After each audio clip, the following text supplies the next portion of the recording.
Hola, ¿cómo están todos?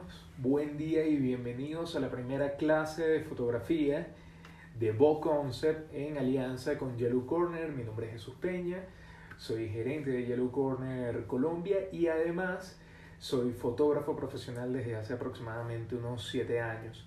Lo que vamos a hacer hoy es abarcar los conceptos básicos y necesarios para tomar fotografías de manera correcta.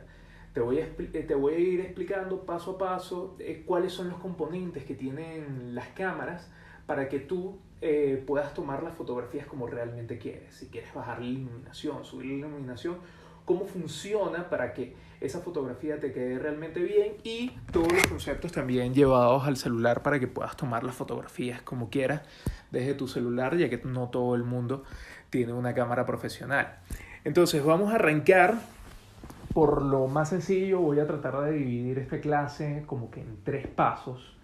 El primer paso es hablar de dónde vienen todos los aspectos de la fotografía como lo conocemos actualmente, y se radica a las primeras cámaras, las cámaras más rudimentarias, y todos esos conceptos son los que todavía actualmente utilizamos para nombrar ciertos componentes o ciertas facetas de la cámara.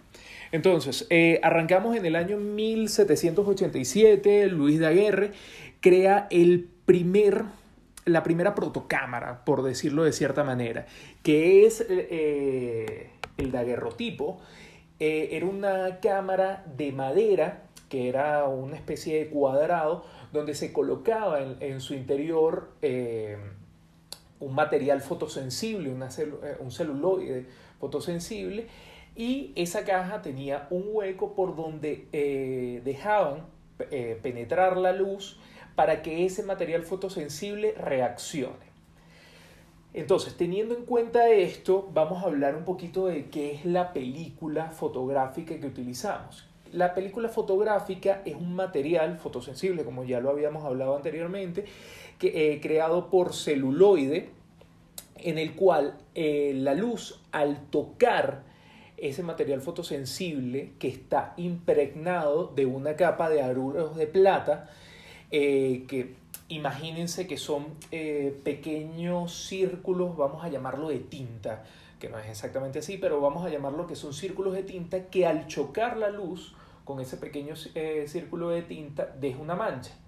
Por ende, luz que toca ese material fotosensible deja una mancha de color negro. Por ende, ¿por qué lo llamamos negativo? Porque lo que tocó la luz es de color negro, lo que no tiene luz es de color blanco. Lo que nosotros estamos haciendo con la fotografía es básicamente pintar con la luz. Sombras y luces son los que componen en una escala de degradé una imagen. Básicamente eso. Ok. Lo que nosotros llamamos, que ustedes en algunas cámaras lo van a encontrar como ISO, es la cantidad de granos de aruros de plata que hay en esa película. ¿Cuál es el tema? Entre más cantidad de aruros de plata hay, el ISO es de menor número. Entonces estaríamos hablando de un ISO 50, un ISO 100, cosas que las van a encontrar en diferentes cámaras. Y eso significa que hay muchos puntitos de aruros de plata. ¿Qué es lo que pasa cuando hay muchos puntitos de aruros de plata? Necesitamos muchísima más luz para que todos esos se activen y tengamos una fotografía bien iluminada y que se vea todo.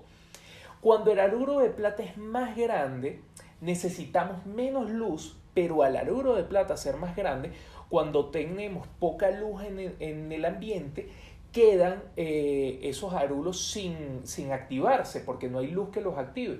Por ende, ahí es cuando queda grano en la película. Cuando ustedes toman una fotografía en la ciudad y está muy oscuro, y entonces toman la fotografía y tratan de iluminarla y empiezan a ver puntitos negros, eso es la representación digital de esos aruros de plata que no se pudieron activar. Entonces, ¿cómo funcionan las cámaras profesionales que normalmente nosotros conseguimos, que son las DSLR? Las DSLR son las cámaras que tienen espejo. ¿Por qué tienen espejo? Porque la imagen o la luz, en este caso, entra por el lente, después de ese lente hay un espejo que proyecta la imagen a un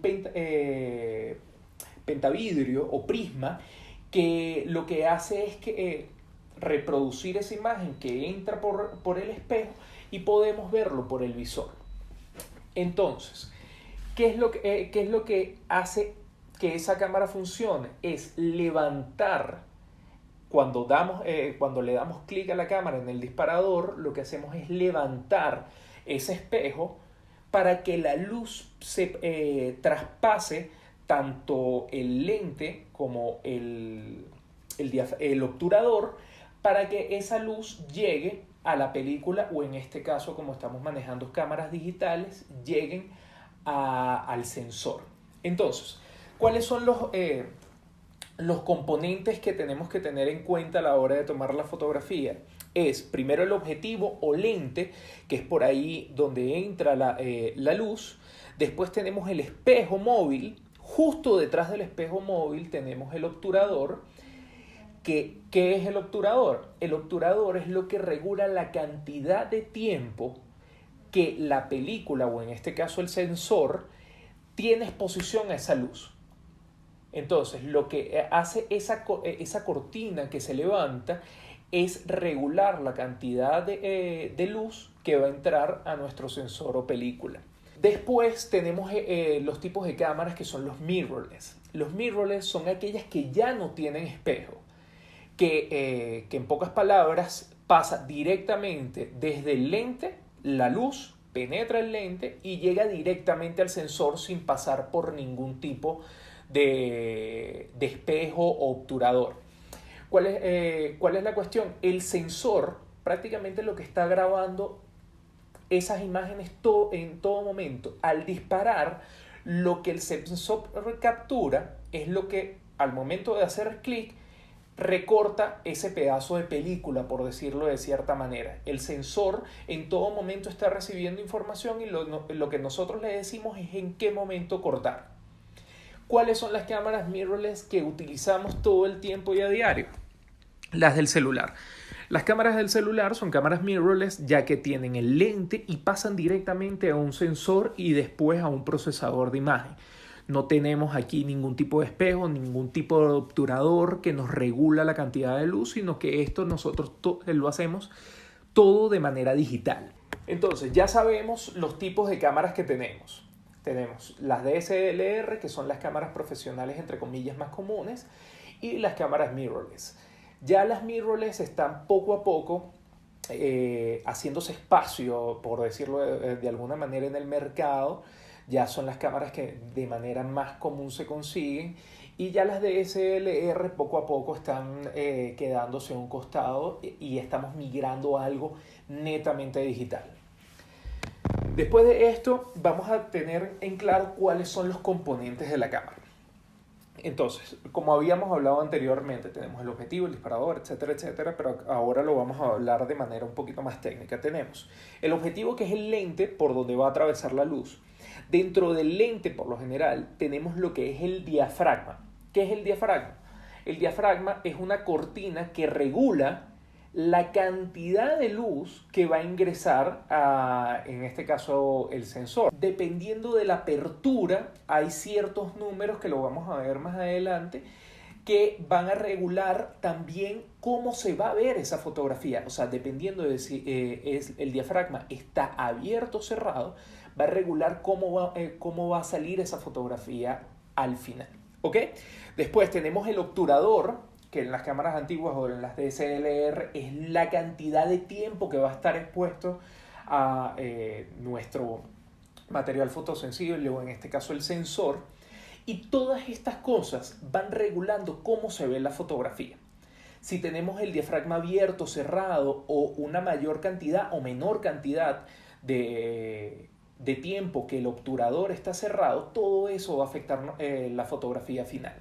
Por último, tenemos lo que es el procesador de imagen, en el caso de las cámaras digitales, que es lo que va a hacer como la especie de revelado de esa fotografía. Y por último, el disparador, que es el clic que la tenemos en la pantalla o en la cámara normalmente.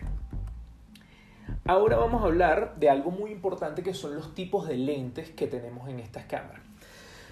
Por lo general, los lentes de los celulares vienen con dos tipos de lentes. Siempre tenemos un gran angular y siempre tenemos un teleobjetivo, que ya los vamos a explicar. Las cámaras profesionales son, prácticamente todas, son de lentes intercambiables. Podemos intercambiar el tipo de lentes que queremos para lograr un efecto en particular. El primer tipo de lente que vamos a hablar es el lente ojo de pez. El lente ojo de pez lo que provoca es, al tener prácticamente una circunferencia, un óvalo como lente, podemos abarcar muchísimo más el rango visual que nosotros por lo general tenemos en los ojos. Entonces, todos los lentes, algo muy importante es que todos los lentes tienen una numeración. La numeración está en milímetros y va desde, por lo menos en los ojos de pez, que son los de medida más pequeña, que estamos hablando de un 8 milímetros a aproximadamente un 10 milímetros, y que va a ir aumentando. Dependiendo del número, nosotros podemos ya darnos cuenta qué tipo de lente es. Entonces estamos hablando que de 8 a 10 milímetros, aproximadamente hasta 15, estamos hablando de un ojo de pez que podemos abarcar muchísimo más espacio de lo normal en el rango visual.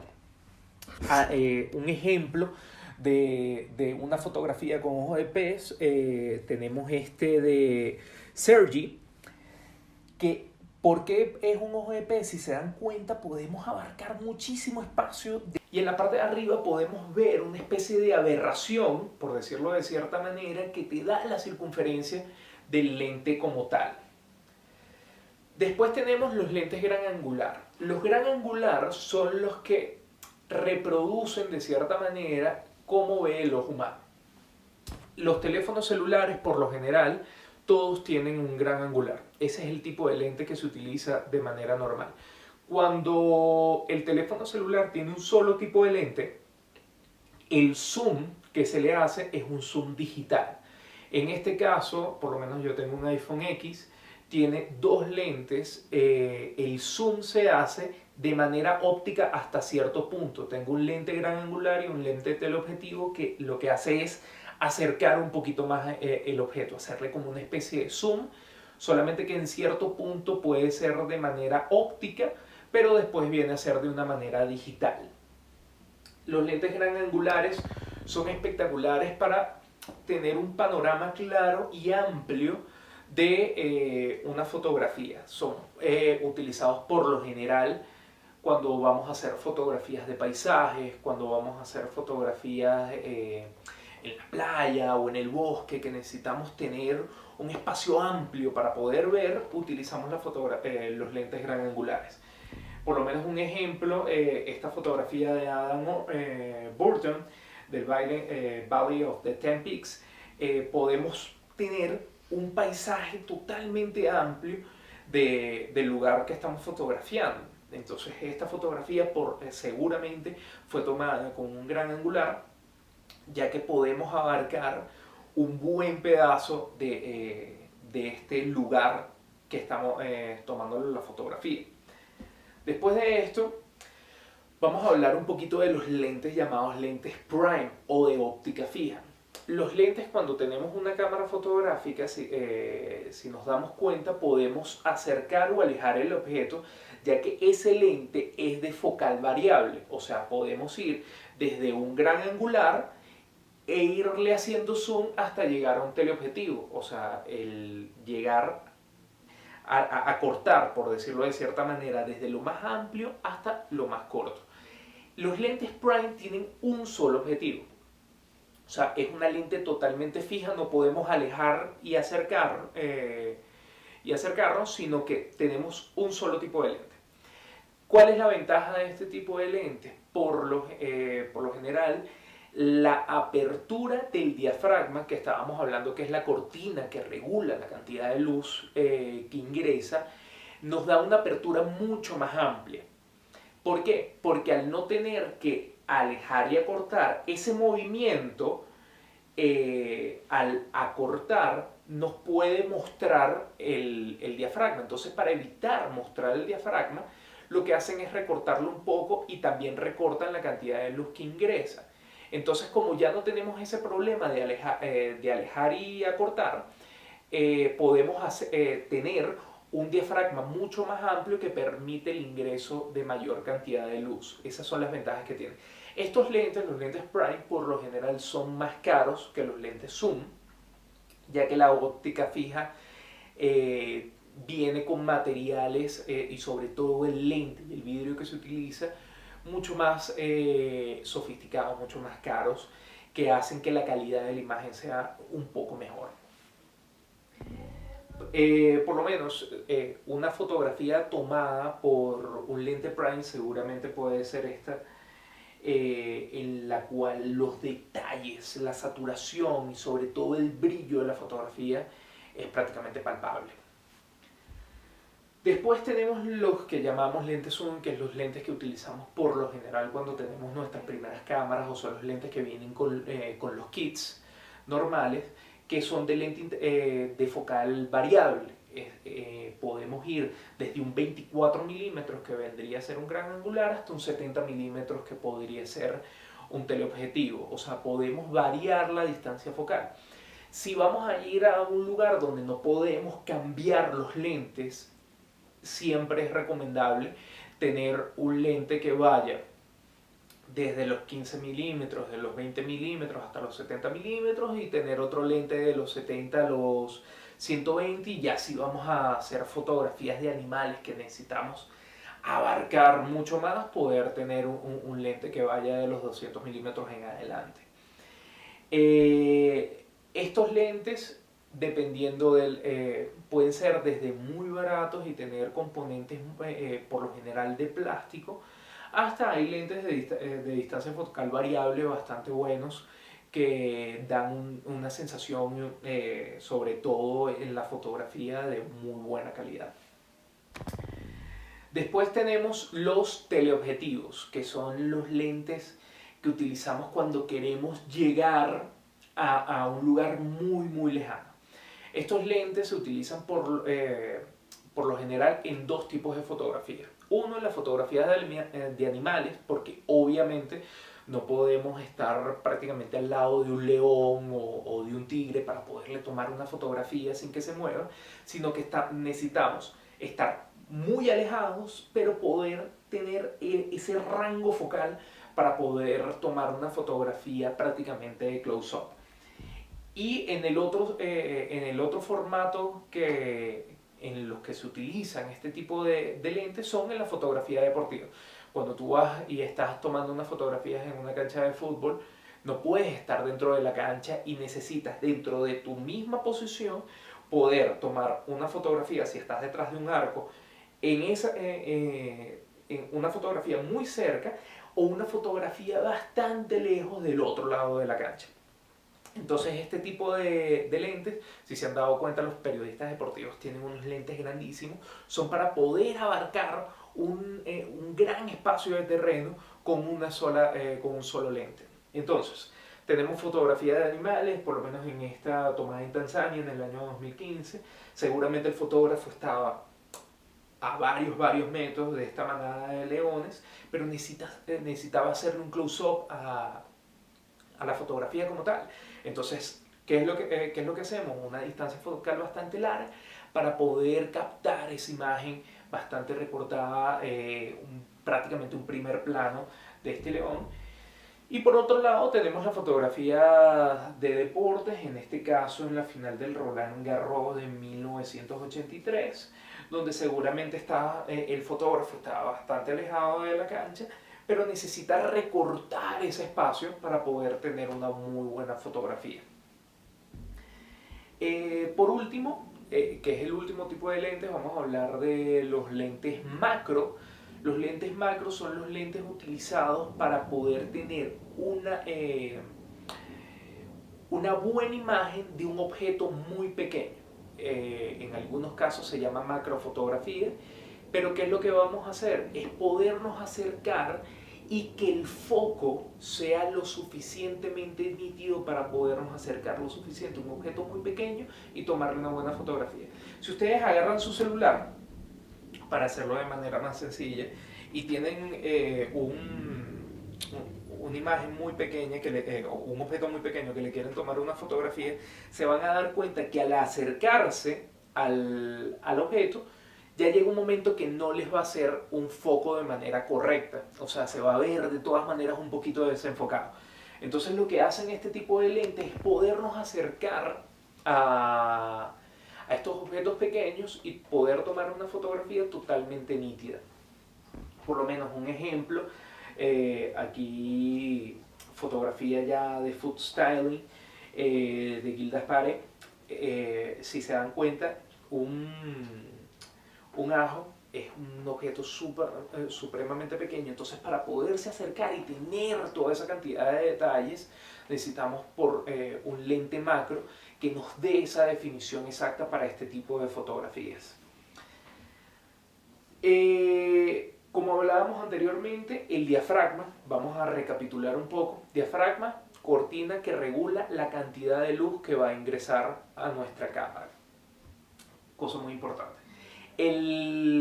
Dependiendo de la apertura de ese diafragma, tienen un número que se refleja con la letra F. Si se dan cuenta, en las cámaras profesionales, o incluso les recomiendo bajarse la aplicación ProCam, que hace la simulación de una cámara profesional y te permite en el celular poder hacer las diferentes variaciones, ya sea de ISO, diafragma, obturación, etcétera, etcétera. Entonces pueden tener todo eso en su celular, no necesitan una cámara profesional para eso. Entonces el diafragma, a menor sea el número, significa que está más abierto el diafragma. Entonces tenemos diafragma, eso varía dependiendo de la cámara, con un número 1.4, que es el diafragma totalmente abierto y que deja entrar toda la luz que se pueda, y a medida que lo vamos reduciendo vamos teniendo un número de diafragma mucho más pequeño.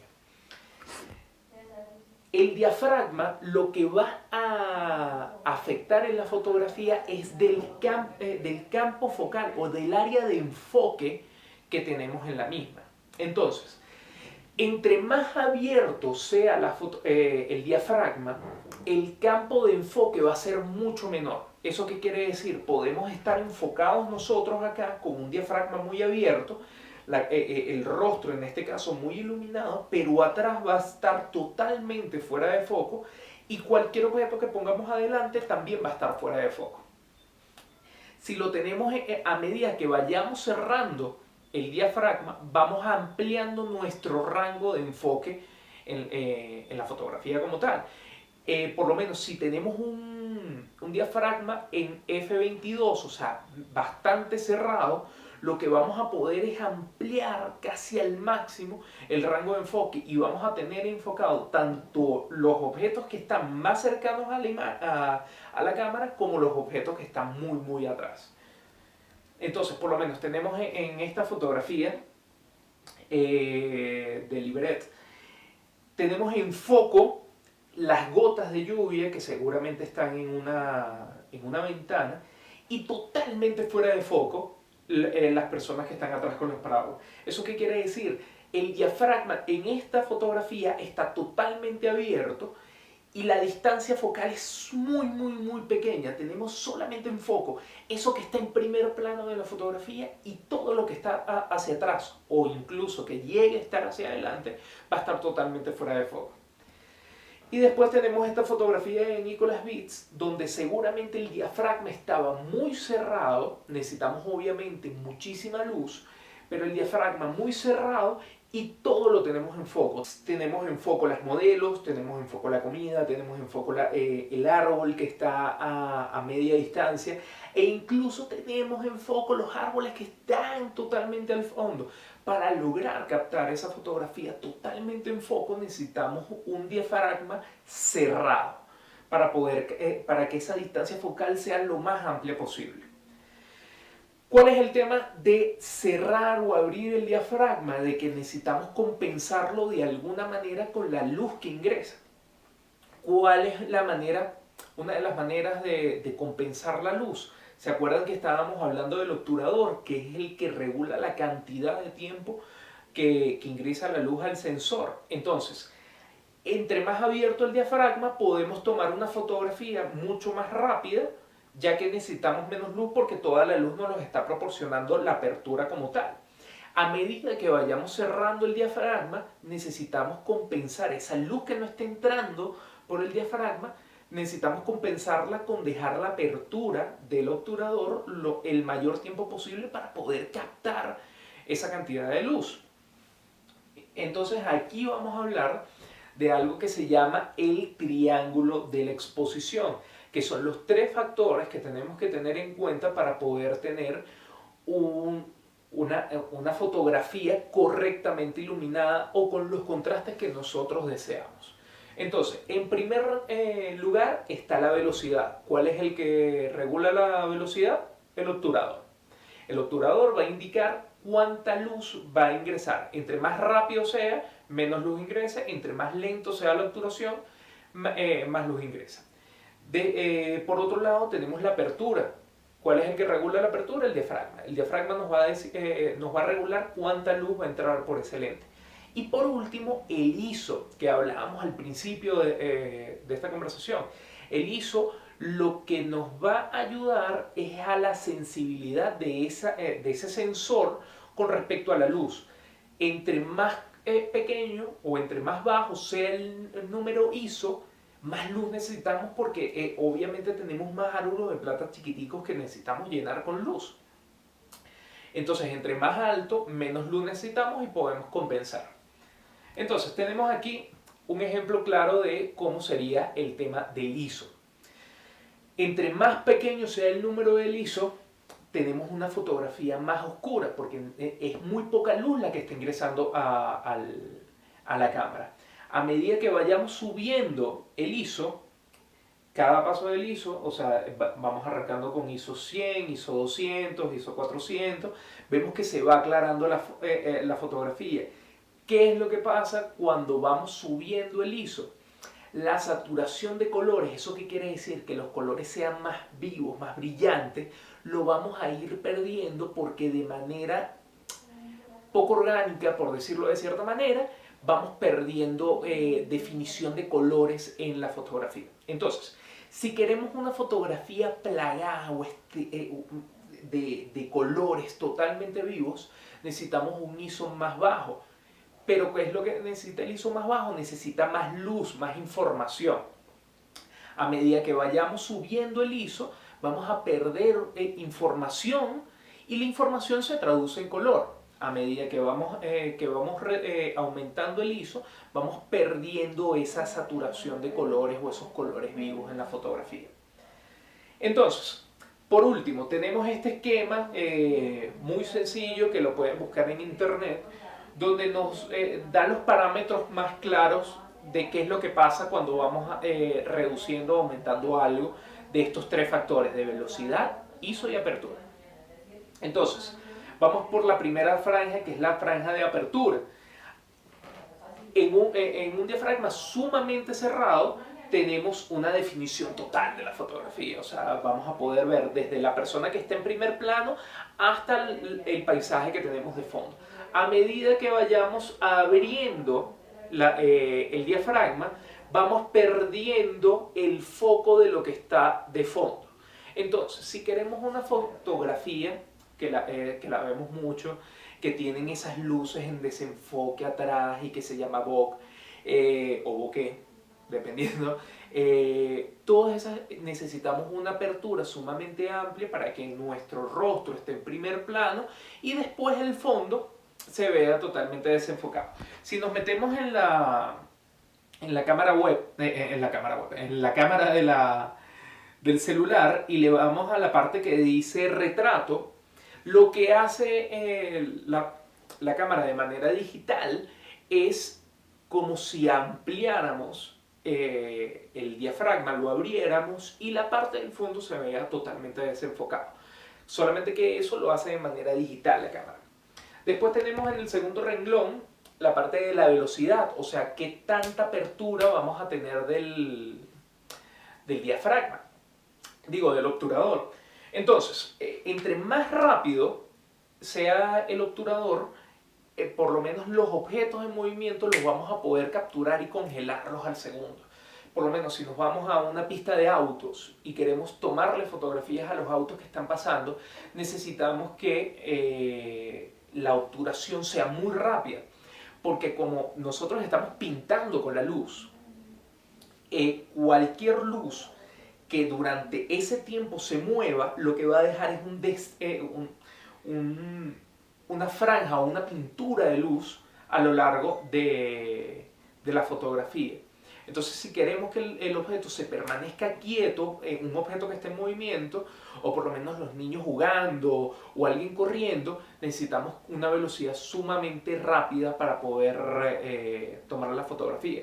Pero ¿con qué compensamos eso? Necesitamos un diafragma totalmente abierto para compensar la poca cantidad de luz que ingresa por el obturador.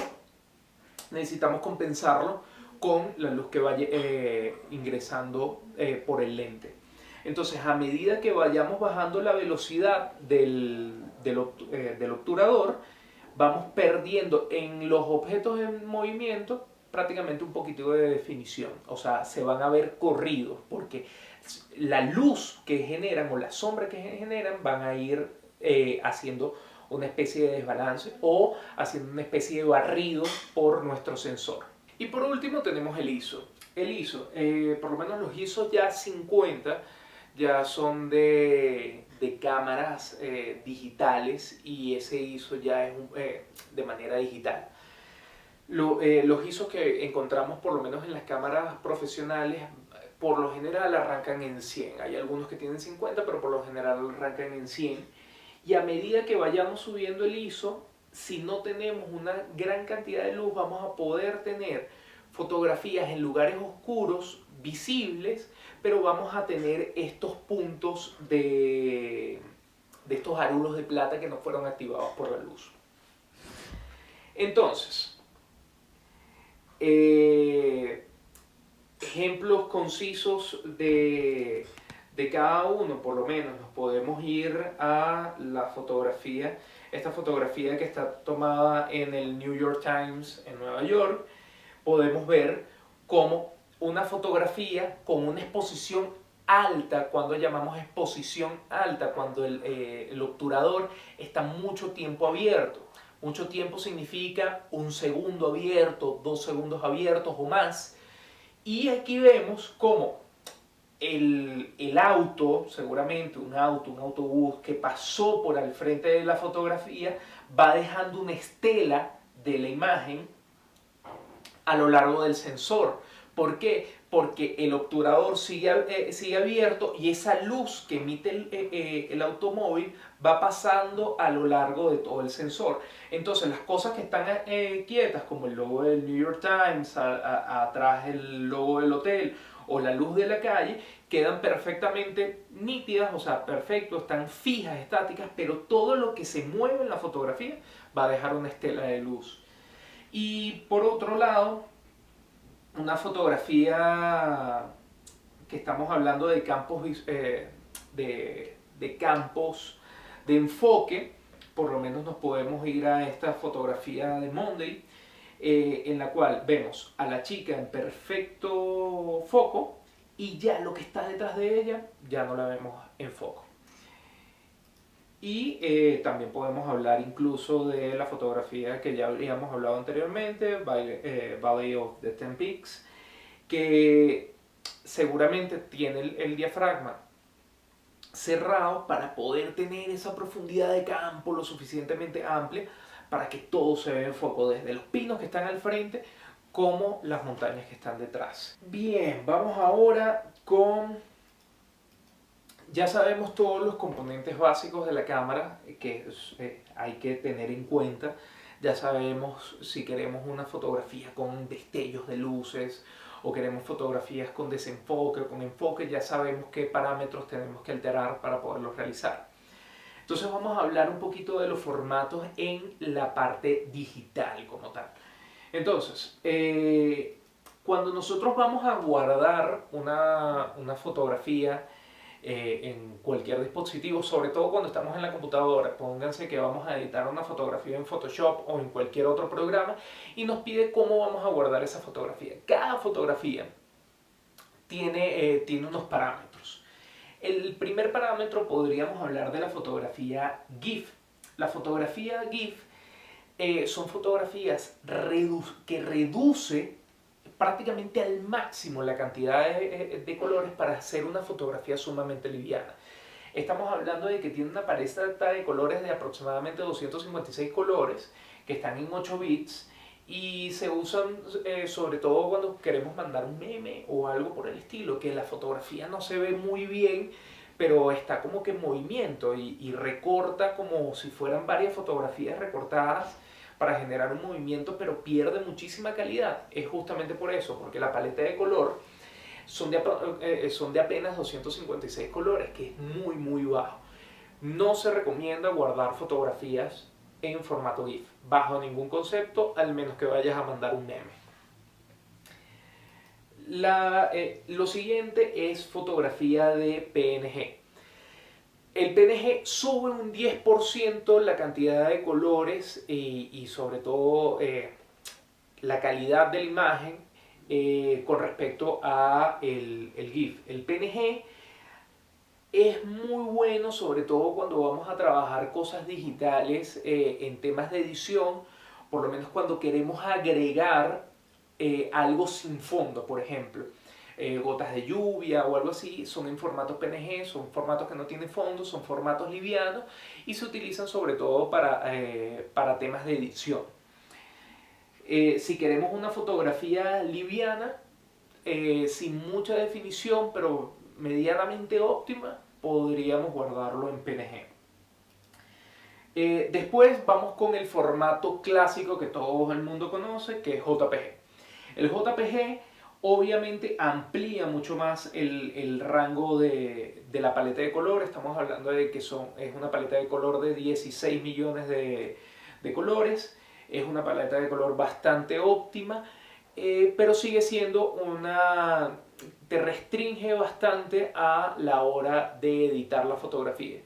Si nosotros vamos a utilizar cámaras digitales y necesitamos imprimir una fotografía en gran formato o que salga en muy buena calidad, deberíamos evitar un poco el JPG y manejarnos en formato RAW o formato TIFF, pero por lo general el formato TIFF es para temas de edición. El JPG es muy bueno cuando ya editaste esa fotografía en gran formato y quieres tenerla para poderla descargar y poderla mandar a tus amigos o subirla a la página web. Para eso se utiliza el formato JPG. El siguiente formato que vamos a hablar es el formato RAW.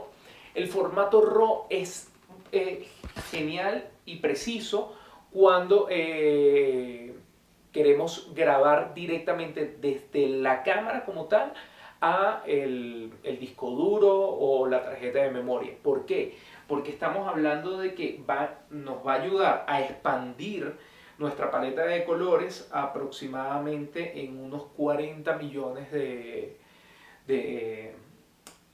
colores en la paleta como tal. Es el formato donde tiene más información la fotografía. O sea, cuando tomamos una fotografía en formato RAW, acaparamos la mayor cantidad de información en una sola imagen. Entonces a la hora de editar como tal, nos va a ayudar muchísimo, ya que si la fotografía sale muy oscura, tenemos información para poderla aclarar un poco más, o si la fotografía sale muy clara, podemos hacerle un contraste y todavía tener algo de definición. Por ejemplo, aquí el cielo está totalmente blanco. En este caso, si tomamos la fotografía en JPG y reducimos la saturación de color o el brillo, no tendríamos prácticamente información para que la definición de este techo se vea de manera correcta.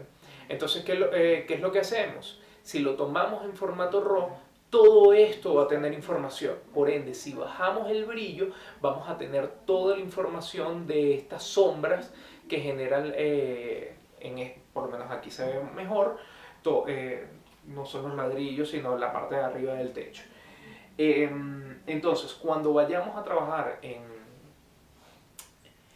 el celular, Procam, por ejemplo, o en la cámara digital, siempre tomar la fotografía en formato RAW. Son más pesadas, pero contienen mayor información. Entonces, con esto tratamos de condensar al máximo la mayor cantidad de información para que ustedes se puedan llevar más o menos unos tips de cómo tomar la fotografía como ustedes realmente quieren. Después seguramente vamos a hablar un poquito de temas de creatividad, de qué hacer, cómo tomar la fotografía, pero ya por lo menos tienen las bases para que si quieren una fotografía más clara, más oscura, o en movimiento o sin movimiento, ya saben qué cosas alterar y sobre todo en qué formato guardarla para que tengan la mejor calidad en sus fotografías. De antemano quiero darle muchísimas gracias por este espacio a todo el equipo de Evo Concept. Estamos súper abiertos en Yellow Corner para que aprendan un poquito más del arte fotográfico y nos visiten en nuestra página web. Así que con esto me despido, mi nombre es Jesús y nos vemos en la próxima. Gracias.